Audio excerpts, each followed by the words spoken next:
One of the themes of the course, maybe the main theme of the course, is the diversities of early Christianity. In fact, a lot of scholars like to talk about not Christianity in the first 100 years, but Christianities. This is one of the themes also of Bart Ehrman's textbook, so you should have picked up on this. There's lots of different kinds of Christianities, and we'll be talking about those kinds. Right. Today, we get to one of the most interesting differences to most people because most modern people are not at all familiar with the Gospel of Thomas. And so the Gospel of Thomas, not in our canon for several reasons, but we can talk about that at some point at the end of the lecture if you want to know. The Gospel of Thomas has become very famous, though, in the last part of the 20th century because it was rediscovered and published, and it's created something of a sensation. According to the tradition, according to the Gospel of Thomas, Jesus had a twin brother. And his name was Didymus Judas Thomas. Now, Didymus is simply the Greek word for twin. It's also used as the Greek word for testicles for obvious reasons. There are usually two of them. So Didymus is the Greek word for twin, and Thomas is from a Semitic word, either Hebrew or Aramaic or Syriac, which are all three similar languages. Thomas would look like twin in those. So the guy's name is Judas. The Hebrew version would be Judah, the Greek word would be Judas, and the English version is Jude. So you sometimes see it in English translations, Didymus Jude Thomas. But it's the same word, Judah or Judas. So his real name is Judah or Judas, and Didymus and Thomas are his nicknames, one Greek and one Semitic or Aramaic. He was the twin brother of Jesus, according to early Christian tradition. Now, just one strand of early Christian tradition, that is Thomasine Christianity, the forms of Christianity popular especially in Syria and the East, which traced their existence back to the Apostle Thomas. So there really was an Apostle Thomas among the 12 of Jesus' disciples, and having the nickname twin. Traditional Orthodox Christians don't believe he was Jesus' twin brother. They just believe that he had the nickname twin because he was somebody else's twin brother. But in Thomasine Christianity, he was connected to Jesus himself as Jesus' twin. According to some forms of Eastern Christianity, therefore, especially the early forms in Syria, Mesopotamia, and India, and yes, there was very, very early forms of Christianity in the west coast of India, and if you meet an Indian person who's from that part of India and who considers themselves Christian, and they've been Christian for generations and generations, they will tell you, yes, Thomas was the apostle who brought the gospel to India the first time. So there are ancient traditions about this, and modern Indian Christians still trace their church back to the apostle Thomas. There are all kinds of Thomas literature from the ancient world. It's not all alike. It doesn't all represent one kind of Christianity or one church or even one region. But besides the Gospel of Thomas, we know of the Infancy Gospel of Thomas. This is a wonderful little document. If you took my historical Jesus class, you get to read the fragments of the Infancy Gospel of Thomas that we still have. And it shows Jesus. Everybody wonders, well, what was Jesus like as a kid? You know, what games did he play? Did he play cops and robbers? Did he play with dolls? You know, what did Jesus do as a kid? Well, Thomas tells you. It tells you, for example, that he made a bunch of clay pigeons, and when this Jew, it's kind of an anti-Jewish document, this Jew comes up and says, you're not supposed to be doing that on the Sabbath, so Jesus claps his hands and the pigeons all fly off. The clay pigeons fly off. Or when one of his buddies, he gets mad at one of his buddies, so he strikes the kid dead and then has to raise the kid up again. When one of his teachers criticizes him, he says, "What do you know, you bimbo?" and strikes the teacher dumb and blind or something. You know, so Jesus as a little kid in the Gospel of Thomas, in the Infancy Gospel of Thomas, is kind of a little rat, but that's the way people imagined him as a child. So there's the Infancy Gospel of Thomas. There's the Acts of Thomas, which are very interesting. Thomas comes across as very anti-marriage, anti-family. There's the Hymn of the Pearl, or the hymn, as it's also called, the Hymn of Jude Thomas the Apostle in the Country of the Indians. Same document. We tend to call it the Hymn of the Pearl. There's the Book of Thomas, the Contender Writing to the Perfect. So all of these different texts sprang up in early Christianity, most of them in the 2nd century, The 2nd century was a time of a lot of Christian literature arising in different places that didn't make it into the Bible. Before the discovery, though, of the Nag Hammadi codices, and you probably already know how to spell Nag Hammadi because you've seen it in your textbook. It's just the name of a village in modern Egypt. I don't remember how many I's and D's and M's and D's it has, but it's something like that. That's that right? Dylan, who is one of our teaching assistants, he's an expert on all this stuff, so he can correct me. Nag Hammadi is a village in Egypt, and in 1945, while they were digging for some clay and that sort of thing, some Egyptian peasant found 13 large books. Remember the word codex or codices I talked about in one of the early lectures means the kind of book that has has pages and all sewn up on one side to distinguish it from a book that's in a scroll form. So by this time he found these books. They had been buried there probably sometime in the 4th century, so in the 300s, and they'd probably been hidden there because that's about the time that certain forms of Christianity were being outlawed and declared heretical. There are 13 of these big books, and it's right along the Nile River, and we call these the Nag Hammadi Library or the Nag Hammadi Corpus, the Nag Hammadi text. That's just because the modern village near where they were found is Nag Hammadi. Before this 1945 discovery, and the Gospel of Thomas is one of many, many different texts that were discovered in this library of material. Before this, we knew that there was a Gospel of Thomas because early Christian writers would talk about it, usually to condemn it. And we had a few papyrus fragments, 3 papyrus fragments, that had Greek versions of just parts of the Gospel of Thomas, just pieces of it, from Oxyrhynchus, Egypt. But the Nag Hammadi discovery was really very, very exciting because it greatly increased our knowledge of some forms of Christianity that the only thing we had known about them was by Orthodox writers condemning it. And you know, when one kind of writer is condemning another bunch of people, you can't necessarily trust what they say. Orthodox writers, for example, claimed that Gnostics, who they took to be these heretics, we would talk about Gnosticism in this lecture, they said, oh, they have these wild sex orgies, and they drink blood, and they have cannibalism. Well, regular Christians were accused by their enemies of doing precisely the same thing. So we don't believe everything, but when we found these Nag Hammadi texts, we had sort of first-hand texts from these people who understood Christianity differently than what would come to be Orthodox Christianity. Now, the modern study of Gnosticism, therefore, has been completely revolutionized by this study because it brought to light a complete version of the Gospel of Thomas, although it was in Coptic translation of the Greek. It was originally written in Greek, translated into Coptic, which is an ancient Egyptian language. But it also brought to light all these other texts, not all by the same people, not all reflecting the same views. Some of them, for example, are just pieces of Plato or parts of the Bible and that sort of thing. These texts, as I said, were the texts we actually have, the Nag Hammadi codices, were written around the time 350, and we know this because the cardboard that was used to bind these things was made out of papyrus fragments and paper fragments that were older. So by dating some of the pieces of paper that were used to make the cardboard that bound these things, we can tell when at least these books were put together. But we think that a lot of these texts were actually written in the 2nd century, and the Gospel of Thomas, most scholars would say, is written before the year 200. Some scholars believe that the Gospel of Thomas goes all the way back to the 1st century and may even be as early as Mark or Q or even earlier. I think probably the majority of scholars don't believe that. I think the majority of us believe that the Gospel of Thomas was probably first written in Greek in the first half of the 2nd century, so it's between 100 and 150. But we don't really know. It's just a complete guess. Some of the sayings in the Gospel of Thomas look actually older. Bart Ehrman talks about why you would think a saying in one form might be older than a saying in another form.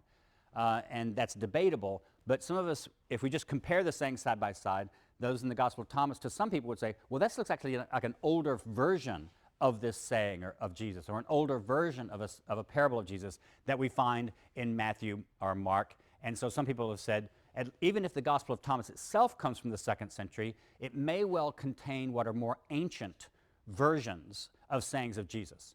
This is why when people do historical Jesus research, that is, trying to figure out from the multiple Gospels that we have, what did the historical Jesus really say and really do, historically determined, people will use the Gospel of Thomas sometimes to say, well, this is actually more likely what Jesus actually, close to what Jesus actually said, and the canonical Gospel writers have edited it up a bit.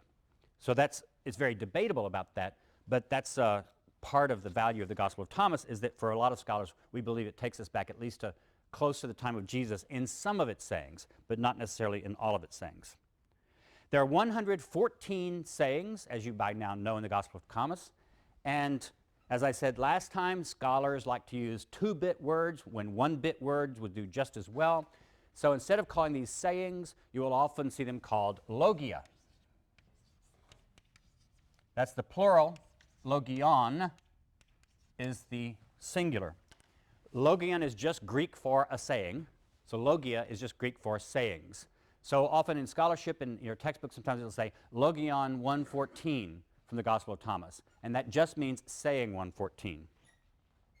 There are 114 of them. And in fact, the Gospel is introduced by just the words, "These are the obscure or the hidden sayings that the living Jesus uttered and which Didymus, Jude, Thomas wrote down." So it gives you sort of this little title right there at the beginning. Notice, there's no passion narrative. There's no description of the death of Jesus. There's no resurrection. And actually, most people think that Jesus speaks as if he's already been resurrected. So does this author intend us to think that this is the post-resurrection Jesus, or did he just assume that even before his death, Jesus just talked this way? You have to use your imagination because the author doesn't really tell us much. Now, comparisons with other Gospels. Get out your text, your Gospel of Thomas, and read with me through some of these things. Look at Logion 9. This is the parable of the sower. Jesus said, "Listen, a sower came forth, took a handful, and cast. Now some fell from the pathway, and the birds came and picked them out. Others fell on a rock, but they did not take root in the soil and did not send up ears. Others fell upon the thorns, and they choked the seed, and the grubs devoured them. And others fell upon good soil, and it sent up good crops, and yielded 60 per measure and 120 per measure." That's actually an example of when you have a saying that sounds more primitive, perhaps, in this gospel, because notice how that saying is shorter and a bit simpler than the same parable would be in either Matthew or Luke. An example of why some people say, well, maybe it's more primitive. That one sounds very, very much like what you've got already in the canonical gospel, so it should sound familiar to you. Look at the number 8 right above that. "What human beings resemble is an intelligent fisherman who, having cast his net into the sea, pulled up the net out of the sea full of little fish. The intelligent fisherman, upon finding among them a fine large fish, threw all the little fish back into the sea, choosing without any effort the big fish. Whoever has ears to hear should listen." Now this translation, I'm reading from Bentley Layton's translation. He's a professor in our department. He's very famous as one of the top coptologists in the world, and so I'm using his translation of this. But that "whoever has ears to hear should listen," even though the translation makes it sound slightly different, that's just exactly the same thing as you see in the Gospels. "Let him who have ears to hear, hear." Layton just decided to translate it in a bit more colloquial English version. So that's just like what you would find practically in the other Gospels. Look in 30, saying 30. Jesus said, "Where there are 3 divine beings, they are divine. Where there are 2 or 1, I myself dwell with that person." That sounds a bit more odd, doesn't it? It sounds a bit like a saying of Jesus in the Gospels that says, "Wherever 2 or 3 are gathered together, I am there in the midst of them." But what is this about divine beings? Where there are 3 divine beings, they are divine. Where there are 2 or 1, I myself dwell with that person. It's a puzzle. You can tell how it's similar, but not exactly like the Synoptic Gospels. Look at saying 48. Jesus said, "If 2 make peace with one another within a single house, they will say to a mountain, 'Go elsewhere,' and it will go elsewhere." Does anybody remember what the Synoptic version of that saying says? Anybody know your Bible well enough? Yes, sir? If you have faith the size of a mustard seed, you can tell a mountain to move and it will go. That's right. If you have faith the size of a mustard seed, you can tell a mountain to remove itself and it'll go. So it's in this thing about 2 making peace. with another within a house. So it's the peacemaking that seems to give the power. 86.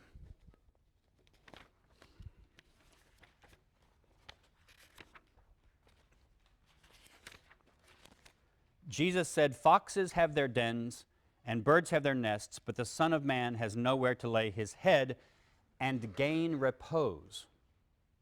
Now that sounds funny. Up until the last couple of words, it sounded just like the Synoptic Gospels, but this, at least Leighton is translated, and it doesn't just say, "and get rest," and rest, lay his head and rest. Professor Leighton has, for some reason, translated this to sound a bit odd, "and gain repose." I think what that means is he's trying to signal that these last two words have some kind of special meaning for this author in this text. What kind of special meaning would that be? And then 113. These are just examples of sayings that look very much like what we already have seen in the Bible. His disciples said to him, "When is the kingdom going to come?" Now we've got this in the Gospels also in the Bible. Jesus said, "It is not by being waited for that it's going to come. They are not going to say, 'Here it is,' or 'There it is.' Rather, the kingdom of the Father is spread out over the earth, and people do not see it." This is not the kingdom coming in the future, as we've seen it in Mark and Matthew and Luke. This is the kingdom is already here around the earth. And if you don't know that, it's just because you aren't recognizing it. There are, though, really interesting peculiarities of the Gospel of Thomas, and let's look at some of those. First, look at 13. These are some sayings that look more odd to us. Jesus said to his disciples, "Compare me to something and tell me what I resemble." This is starting off sounding like what we've seen already. Simon Peter said, "A just angel is whom you resemble." Matthew said to him, "An intelligent philosopher is what you resemble." Thomas said to him, "Teacher, my mouth utterly will not let me say what you resemble." Jesus said, "I am not your teacher, for you..." Now notice Leighton's letting you know. Are you using the same translation that I am? That's right. I thought I gave you the same translation. Leighton says, "Lets you know," because you can't tell in English whether that "your teacher" is singular you or plural you, and he tells you it's singular in the Coptic. "I am not your teacher." So Jesus is directing this not to all the apostles, but to Thomas in particular, right here. "For you have drunk and become intoxicated from the bubbling wellspring that I have personally measured out." Well, what the hell does that mean? "And he took him," that is, took Thomas, "withdrew and said 3 things to him. Now when Thomas came to his companions, they asked him, 'What did Jesus say to you?' Thomas said to them, 'If I say to you,' plural, 'one of the things that he said to me, you will take stones and stone me, and fire will come out of the stones and burn you up.'" Sort of an ancient version of, "I'd tell you, but then I'd have to kill you." Look at 29. Jesus said, "It is amazing if it was for the Spirit that flesh came into existence. And it is amazing indeed if spirit came into existence for the sake of the body. But as for me, I am amazed at how this great wealth has come to dwell in this poverty." What does that mean? Look at the very last saying. I hope some of you noticed this when you were reading over this before you came to class. Simon Peter said to them, "Mary should leave us." He's talking about Mary Magdalene, probably. "For females are not worthy of life." Jesus said, "See, I am going to attract her to make her male, so that she too might become a living spirit that resembles you males. For every female that makes itself male will enter the kingdom of heaven." Okay. Look at 24. I'm just picking out some sayings that are rather mysterious. His disciples said, "Show us the place where you are, for we must seek it." He said to them, "Whoever has ears should listen. There is light existing within a person of light, and it enlightens the whole world. If it does not enlighten, that person is darkness." The previous saying had this duality of male and female that was somehow significant in some mysterious way. This one shows us there's also a duality of concern to this author of light and darkness. So there's dualisms, and especially a light-darkness dualism, male-female dualism, and a soul-body dualism. We've already seen that. There's also this word that Leighton translates as the entirety, and some modern translations will just leave it, they'll just transliterate the Greek that it's from, pleroma. pleroma is a Greek word that comes important in some philosophy in the ancient world, in some intellectual, and it just means the all or the fullness. But it's an abstract word meaning full or fullness. But it comes to be some kind of technical term that refers to, I don't know, all of existence or the fullness of being, or like think of German philosophy with fullness with being with a capital B, or existence with a capital E. So that word is often occurs here, and when you see the word entirety in Leighton's translation, he's translated that word pleroma. Jesus said, and this is 67, if anyone should become acquainted with the entirety, the pleroma, and should fall short at all, that person falls short utterly. Several other places, saying 77 has another reference to that. Notice we've already seen that this text does not take the kingdom of God as something existing in the future. In fact, this text is not at all eschatological. Remember we encountered this word in a previous lecture, which just means something having to do with the end, eschaton in Greek meaning the end. This author is not eschatological. He doesn't think Christianity, he doesn't think Jesus' teachings are about the future at all. They're about now. They're about the present. So there are several sayings in Thomas, unlike the sayings in the Gospels, in the canon, that are not eschatological. They very much point to the present. There's also something else. This author is concerned about something like integration. Look at saying 61. Jesus said, two will repose on a couch, one will die, one will live. Salome said, who are you, O man? Like a stranger, you have gotten upon my couch, and you have eaten from my table. Jesus said to her, it is I who come from that which is integrated. I come from that which is one. I come from that which is not divided. I was given some of the things of my Father. She apparently, there's a lot of holes in the text where you see those dots, and that's showing that there are lacunae, that is just holes in the actual document that that we get this from. So there are gaps in the text. I am your female disciple, she seems to say to him at some point. And then eventually he seems to answer, therefore I say that such a person, once integrated, will become full of light. But such a person, once divided, will become full of darkness. So there's a divided, integrated dualism that's going on in this text also. The kingdom is invisible. I think I've already pointed this out. The idea is that the kingdom is not something you say, look, it's over there, or look, it's here. 1:13, I've already read that. The kingdom of the Father is spread out over the earth, but most people don't see it. And then look at saying 3, right at the very beginning. Jesus said, if those who lead you say to you, see, the kingdom is in heaven, then the birds of heaven will precede you. If they say to you, it is in the sea, then the fish will precede you. But the kingdom is inside of you, and it is outside of you. When you become acquainted with yourself, now the word acquainted here means when you become really knowledgeable, and it comes from, the Greek word here is gnosis, where we get the term Gnostics. That Greek word means gnosis, but it means gnosis in some kinds of technical way in these documents, which is, it's not something you just know with your head. It's something you really, really know. And so to express that, Professor Leighton usually translates this word as acquaintance, or becoming acquainted with it. When you become acquainted with yourselves, then you will be recognized, and you will understand that it is you who are children of the living Father. But if you do not become acquainted with yourself, if you don't have gnosis of yourself, then you are in poverty, and it is you who are the poverty. What is all this going on? These things are things that sound a bit familiar, and we might be able to figure them out because these are themes. You can tell that there are things of light and darkness, poor and riches, inside and out, soul and body, spirit and body, male and female. But there are some sayings that are just really inscrutable. Look at saying 7. Jesus said, blessed is the lion that the human being will devour, so that the lion becomes human. And cursed is the human being that the lion devours, and the lion will become human. What does that mean?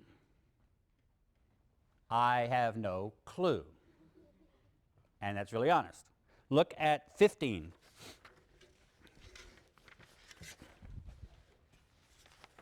Jesus said, When you, and here's a plural you, see one who has not been born of woman, fall upon your faces and prostrate yourselves before that one. It is that one who is your father. Someone not born of women is your father. 97. Now, you see, aren't you glad that I didn't make you do an exegesis paper of these sayings? Jesus said, what the kingdom of the Father resembles is a woman who was conveying a jar full of meal. When she had traveled far along the road, the handle of the jar broke, and the meal spilled out after her along the road. She was not aware of the fact. She had not understood how to toil. When she reached home, she put down the jar and found it empty.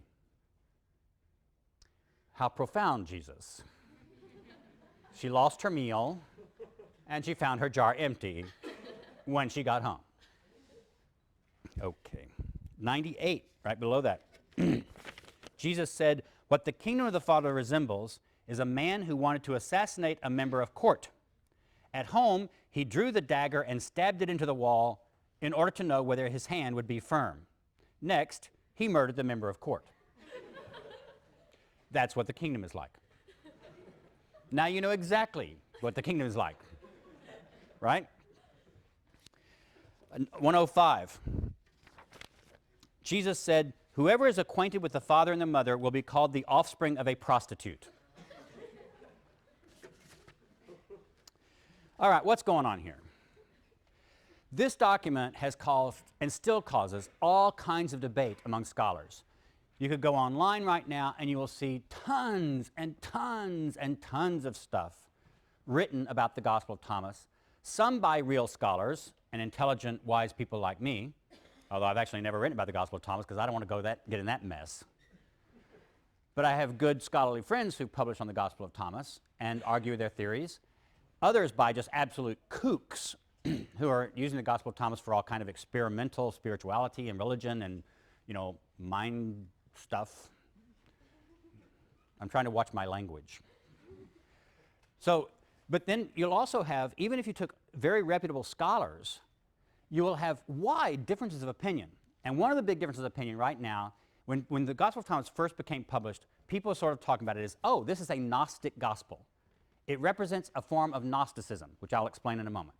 Other people have said, no, it's not Gnostic. It doesn't have all the main things that we look for. In fact, they've even said we shouldn't even use this term Gnosticism anymore because it doesn't refer to anything we can actually locate in the ancient world. It refers to a whole bunch of different things, and nobody can come up with a good definition of Gnosticism or the Gnostic church.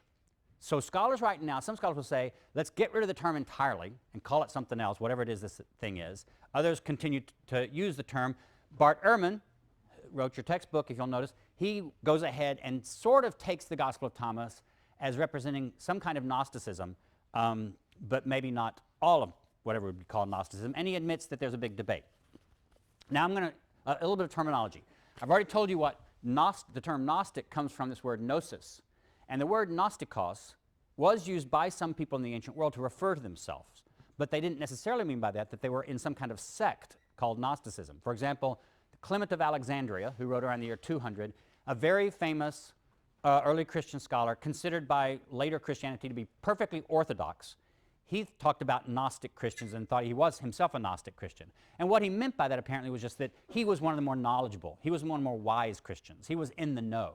And he seems also to have had an idea that there were two kinds of Christian knowledge. There's public knowledge that all Christians have, and then there's special kind of hidden knowledge, esoteric knowledge, that only certain kinds of Christians have. And so this idea that you have esoteric knowledge would be called a Gnostic kind of notion. So there are even Orthodox Christians who might use the term Gnostic in the 2nd century to refer even to themselves. So that's just what the word Gnostic often meant. It would have looked a bit weird to an ancient Greek speaker, but it would have been understandable as simply a knowing person. There are other terms, though, that I want to talk about. I've already mentioned, I believe, the term proto-Orthodox.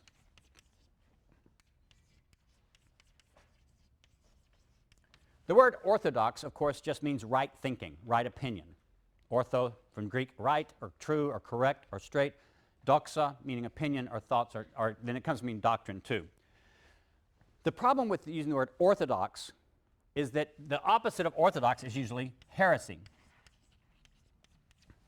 Eventually, through different church councils in the 4th and 5th and 6th centuries, what counted as Orthodox Christianity became more clearly defined, and then anything that wasn't that could be labeled heretical Christianity, and it was even outlawed at different times in late antiquity. So, for example, the Nicene Creed that proclaims that the doctrine of the Trinity becomes orthodox. Doctrines that say that the Trinity is not true, or that there's not the Holy Spirit and Jesus and the Father, are not orthodox. They're heretical, or sometimes you'll see the term heterodox. Hetero just means other. So it's not ortho, it's other. So Orthodox, though, the problem is we can't retroject that term easily back into the 2nd century, because in the 2nd century there are tons of different Christians and tons of different churches that had many different views, and they didn't all agree. Some people were sort of experimenting with the doctrine of the Trinity, but a lot of Christians wouldn't have recognized the doctrine of the Trinity in the 2nd century. Some people believed that Jesus was fully divine. Other people believed, no, he was fully human but not divine. Some people believed he was both. Some people believed he was a mixture of both. Some believed that sometimes he was one, sometimes he was the other. We'll come back to this issue of what did people believe Jesus was, and that's the doctrine of Christology. What do you believe about Christ? But right now I'm just going to tell you that we call Christians in the 2nd century and the 1st century proto-Orthodox, because we know that calling them Orthodox is anachronistic in this time, because there wasn't two clearly delineable Orthodox and heretical groups or churches. Proto just means earlier than, or the first. So a lot of scholars, Bart Ehrman is one of them, uses this term proto-Orthodox, and all it means is those Christians living in the 1st or 2nd century whose views happened to win out eventually. They happened to hold views that would eventually be the winners in the fight between orthodoxy and heresy, and be declared orthodox or correct Christianity. So proto-Orthodox, there was no Christian running around in the 2nd century calling himself a proto-Orthodox Christian. They didn't know they were proto-Orthodox yet. But their views eventually won out. So these different terms will come over and over again. Proto-Orthodox just means someone who sort of had correct Christological views, that is, correct by later standards, but they held them before these standards had won out in the debate. Ancient Gnosticism, if you want to call it that, does not seem to have been one church. What I'm going to call Gnosticism is an intellectual movement that seems to have been around beginning in the 2nd century, certainly, and becomes important through the 2nd, 3rd, and 4th centuries. It's not a church or an institution in the sense that we doubt that you could have walked into, say, the town of Antioch and looked for the Gnostic church. It seems like the people who wrote these documents and collected these materials that we find in the Nag Hammadi text and the Gospel of Thomas, they seem to have been intellectuals who were impressed with Jesus, impressed with the Jewish scripture in a lot of cases, impressed with a lot of the teachings of Christianity, but they interpreted them through the eyes of a certain popular Platonism at the time. That is, they seem to have been influenced by different philosophical views and also just different intellectual views. So when they read the book of Genesis, for example, they would read the book of Genesis, but read it as if they were reading it through the eyes of Plato's Timaeus, the great Platonic dialogue in which Plato puts forth his own sort of cosmology and his own view of the gods and the world. So some of their writings sound like they were reading basically good scripture, but reading it through the eyes of certain kinds of philosophy. And so what we've come to call Gnosticism in the ancient world is a range of ideas that may have been actually embodied in particular people, or it may have been that some of these just intellectuals were just playing around with ideas and writing them up in books and having reading clubs where they got together every Monday night, and drank some beer and talked about their Gnostic ideas. Platonism itself might be called proto-Gnostic, that is, Gnosticism before Gnosticism. For example, in Platonism, especially at this time, you have a strong emphasis of a dualism of body and soul, or body and spirit. And in that dualism, often the body or the materiality, the fleshly existence, the harder matter of things, becomes less good, sometimes even probably bordering on evil in some people's thought, and spirit or the soul or the mind is the good thing. So you have a mind-body dualism, of body and soul dualism. And often there's a deprecation of the body and a deprecation of matter as morally inferior. Now, why would matter be considered inferior to non-material substance? Because what happens to your body eventually? You all have gorgeous bodies now, but eventually you're going to look like me. Your hair's going to fall out, your ear's going to get too big, your nose won't stop growing, and then eventually you'll even get beyond me, and you'll die, and you'll rot, and you'll disappear. The body is material, and the ancient thinkers all knew that matter passes away.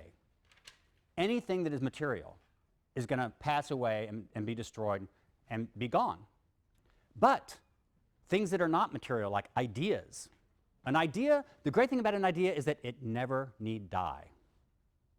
So the spirit or the soul in Platonic theory was superior to material stuff and it was the only thing that could live forever, be infinite. They also sometimes you see, especially in later Platonism, the idea that not only is the body temporary, not eternal, and passing away, but the body is also a prison because your spirit, they believed, wants to get out of the body. Aren't you frustrated that you can't just escape your body and go off and go someplace else for a while and zoom out of your body and go to Argentina for the weekend? You know, not have to pay for airfare? Or, you know, so the idea was that the body imprisons your spirit and your soul. And this comes to be a part of Platonism at the time. So what scholars will call basic Gnosticism includes some basic themes that they hold in common. First, the world itself, which is material, is evil. Salvation, therefore, from the world must be escape from this physical world into something else. Gross materiality is not only temporary in some texts, but even bad. It's evil. And salvation, therefore, must be the knowledge of how you, that is the real you, your brain, not your brain, your mind or your soul or your spirit, not your body, that real you is existing in this material body, but salvation will be if it can learn how to escape the body and escape materiality. Salvation will become by knowledge, and that knowledge is a secret. Not everybody knows it. So only a few people know it. The content of this knowledge is related to human origins and destination. So sometimes you get these elaborate myths developed in some of these texts. Let's say that the supreme God is, in fact, has no name, is not a particular thing. It's this thought. It's just thinking. It's just abstract thinking. That thinking thinks. Well, what does the thinking thing think? The thinking thinks thoughts. Those thoughts start becoming emanations out of the thinking. And then those emanations think and emanate, and those become lesser beings still. And so the different divine beings, there are lots of divine beings that exist in the universe, and by thinking and being, they emanate inferior forms of being after themselves. And eventually, what happened is those inferior forms of being get less good and less like the most ultimate being. And one of them, according to one myth, Sophia, which means wisdom, it's a female name, but it also means wisdom. Sophia decides she wants to emanate, and she's supposed to do that with a male consort, because by this time these beings have male and female versions of themselves. She's supposed to only emanate or procreate by doing so with her male consort. She decides she wants to be like the supreme God and be able to emanate on her own. So she puts out a being on her own. And in other words, she sort of gives birth without needing a man. Just the divine principle. Well, of course, when you do that, you end up with a monster. So the being that came out of Sophia ended up being a clumsy, maybe evil God. All of these are divine beings. That God decided at some point he wanted to create things, and so he didn't really do it very well. So he made our earth. He made the world as we know it. He made little human beings like you, just out of dirt and clay. And that's why, we were all creation, not of the supreme God who would do nothing imperfect, but of some stumbling or evil, at least clumsy God who made us. That explains why, things go wrong. Why is it that my arthritis acts up all the time? Couldn't God have made a human body that didn't have arthritis? Well, it's because the supreme God didn't make this body. The evil, clumsy God made the body. This happened, and so the world that we created, when you read in Genesis, it says God created the world, that's not the highest God. That's some clumsy God down further on the hierarchy of divine beings in the universe. That God created what we are. Now, what happened was at some point, either Sophia or some other beings, they got sorry for all of us clay-like mud people. And somehow a little spark of the divine itself either fell down or got cut up or put in our bodies, or God placed in our bodies or blew it into our bodies. But at least some human beings, not all human beings, in fact, human beings are in different categories. There's, the really low human beings like undergraduates. Then there are beings who are a little bit higher like graduate students. And then you have the supreme beings, Gnostics, like professors. So the true Gnostics, so you don't never, it's not really like undergraduates and graduate stuff, because some of you could be Gnostics. You would be the ones who really have a real spark in you, a spark of the divine. That spark of the divine wants to escape the mud body that it's trapped in. But you probably don't even know that you're really a spark trapped in a mud body until somebody comes along and tells you. And that's the job of the Redeemer. That's what Jesus did. Jesus was a Redeemer from the supreme God who comes in to find those people who have a spark of the divine in them, to blow on that spark, to get it going, and to get you to remember where you came from. You're not a mud body after all. The real you came from God himself, God's very self, the supreme God. So the true message of Christianity, according to these guys, is to learn who you are, where you came from, so you can escape the body and get back to your true origin. That is, you will become one with God again. And this was expressed in a poem by Theodotus. It went like this: who we were, what we have become, where we were, whither we were thrown, whither we are hastening, from what we are redeemed, what birth is, what rebirth is. Okay, now you answer the riddle. It's a poem riddle. Who we were. If you're a Gnostic, who were you? Answer. Divine being. Thank you. See, it's not hard. I'm not answering questions. I'm just trying. You'll remember this better if you answer. What have you become? Mud, entrapped in a dead body, entrapped in materiality. Where were you? Heaven, with the Divine Father, with God. Whither we were thrown. Where have you been thrown? Into the earth, into the world, into materiality. Where are you hastening? Where are you going in such a hurry? Back to the divine God. What are you redeemed from? You're redeemed from Jesus? The material world. You're redeemed from being embodied. What is birth? In this system, what is birth? Damnation, death. When you're born, your spark is entrapped in your body. That's not a good thing. You shouldn't be celebrating your birthday, for crying out loud. That's like celebrating when you were thrown in prison. And what is rebirth? Death, or learning your true self. Learning that the true self won't die at all. So this learning is your rebirth. So the little poem is a riddle that contains these doctrines within itself. So here's the true self, the spark of light, is trapped in an alien body with all its sensual passions. Sex, therefore, sensual desire, erotic desire, is a bad thing, it's an evil thing, because that you're just trying to trap more sparks into more mud bodies. You're just creating more sparks trapped in mud bodies when you have sex. Evil powers exist, all the different gods that were emanated, a bunch of those are evil, and they fly around the sky in the heavens, and they try to keep the true self asleep or drunk in order to keep the evil world together. In other words, they don't want you to learn, and they don't want your spark to be able to fly through. But really wise guys like me, we have the secrets, and I can give you words, clues, secrets, that if you know those things, you can use these secrets to unlock the gates that lead back to God. So this is kind of a common storyline or myth. There's a hymn of the pearl that I mentioned before, which basically tells this, that a king of the east sends a royal prince by way of the region of Messene to Egypt in order to get a precious pearl, which is being guarded by a fierce dragon. Yeah. It's like a video game, right? The prince is poisoned, or actually drugged would be a better accurate translation, and made intoxicated by the Egyptians. But he, the prince, is awakened by a message from the king. He, the prince, takes the pearl by defeating the dragon with the name of his father and returns to the east, where he puts on a robe of knowledge, gnosis, and ascends to the king's palace, entering the realm of peace and living happily forever after. It's a nice little fable about a prince who goes to a foreign land, finds the thing of value, defeats the evil purposes, and goes back. So some people, therefore, have read the Gospel of Thomas as being precisely this kind of, that some of the sayings of the Gospel of Thomas make sense if you presuppose these mythological structures and ideas. And again, some scholars would say, well, you're just putting together, as a modern scholar, a bunch of disparate kind of texts and ideas and putting them in a system.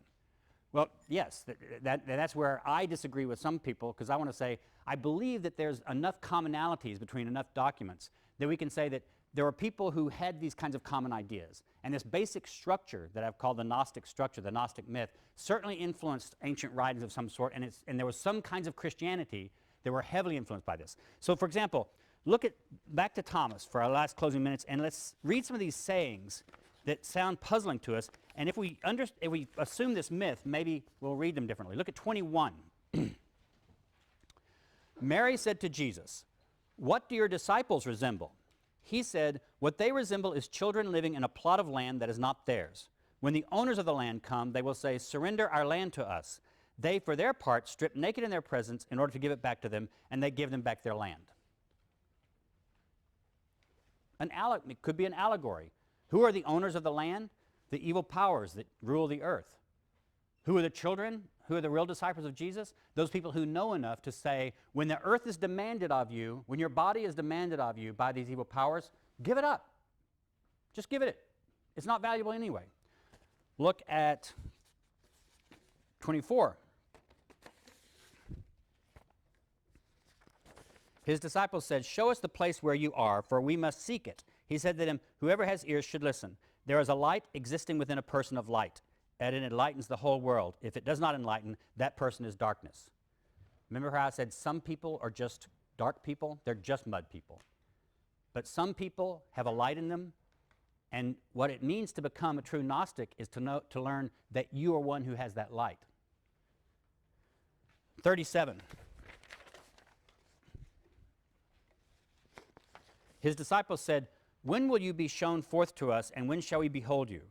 Jesus said, "When you strip naked without being ashamed, and take your garments and put them under your feet like little children and tread upon them, then you will see the child of the living, and you will not be afraid."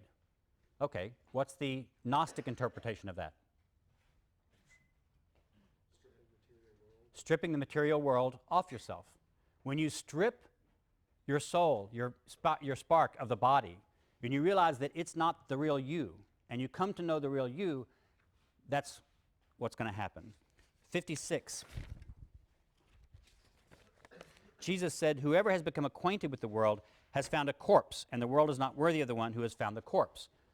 The world is just a dead body. So all of these, there are several of the sayings, if you go back through the Gospel of Thomas, with some of this background information I've given you of these ancient myths and ideas, some of these sayings seem to fit that myth and fit that notion. There are other things, though, about what I've just told you that you don't find in the Gospel of Thomas, and those are the things emphasized by people who say the Gospel of Thomas shouldn't be called Gnostic. For example, there's no mention in here of an evil God that creates the world, like you find in some of these Nag Hammadi texts. You have the Father, you have apparently the good God, you have Jesus, but there's no emphasis on creation here as being a bad thing. So some people have said that's one of the fundamental things about the Gnostic myths, and it's not in the Gospel of Thomas. Therefore, the Gospel of Thomas is not Gnostic. There are also simply no string of myths and evil gods' names, which you often find in the text from Nag Hammadi. So some scholars would say the Gospel of Thomas may have some things in common with Platonism of the time, maybe even something in common with certain Gnostics, but it itself is not. But if you take the Gospel of Thomas as representing those ideas, then Jesus comes across, the Christology of the Gospel of Thomas becomes something different from the Christology of the other texts, or at least Matthew, Mark, and Luke. As we'll see, the Gospel of John looks a lot more like this than the Synoptic Gospels did. But Jesus becomes this Redeemer figure, this Gnostic Redeemer figure who comes into the world of materiality in order to find those who have sparks of light to blow on their sparks of light, to transmit hidden knowledge to them so they can get back. And if you'll stay with me the rest of the semester, maybe I can give you those secrets and you can escape your mud bodies too. All right? You have your sections this week.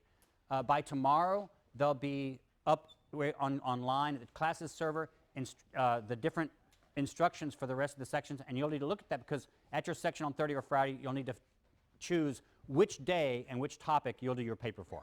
So that will be online by tomorrow morning. Thank you. See you next time.